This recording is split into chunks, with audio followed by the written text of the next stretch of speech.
महिला बँकेत गेली आणि चेकवर असं काही लिहिलं की ती फेमस झाली. निर्मला सीतारामन सर्वसाधारण बजेट सादर केले. या अर्थसंकल्पातील 12 लाखापर्यंतच्या उत्पन्नाला कर सवलत दिल्याने मध्यम वर्गाला आनंद झाला आहे. परंतु अनेकांना अर्थसंकल्पातील या तरतुदी कळायला प्रचंड वेळ लागत आहे. अर्थसंकल्प समजण्यासाठी तसा सामान्यांना अवघडच असतो, कारण त्यातील आर्थिक बाबी अनेकांना समजत नाहीत. बँकेचे काम देखील तांत्रिकदृष्ट्या किचकट असते.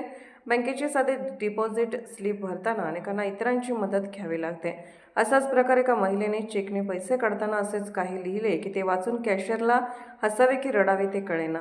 महिला बँकेत गेली, चेकवर असेही काही लिहिले की ती फेमस झाली. बँकेचे काम करणे आणि विविध प्रकारचे बँकेचे अर्ज भरणे मोठे क्लिष्ट काम असते. त्यातील शासकीय भाषा तर न समजणारी असते. त्याचप्रकारे पोस्टाचे मनी ऑर्डरचे फॉर्म भरणे अशा सरकारी कामासाठी अगम्य भाषेचा वापर केला जातो. ती भाषा वाचूनच आपल्याला नेमका कशासाठी अर्ज करायचा आहे तेच आपण विसरून जातो. चेक भरायचा असेल किंवा डिपॉझिटची स्लिप भरायची असेल तर लोक नेहमीच इतरांना मदत घेतात. अनेकदा बँकेच्या स्लिपवर उलटसुलट काही लिहिले जाते. त्यानंतर या स्लिप व्हायरल होत असतात.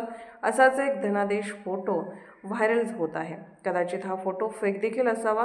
इंस्टाग्राम अकाउंट @smartprem19 वर अलीकडेच IDBI बँकेचा चेक व्हायरल होत आहे. त्यात चेक भरणाऱ्या महिलेचे नाव संगीता असून तिने चुकीच्या पद्धतीने भरला आहे.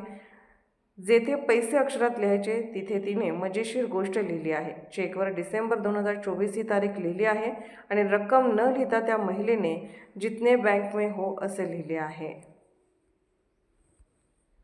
रणनीती न्यूज चॅनलला आजच सबस्क्राइब करा आणि रहा अपडेट.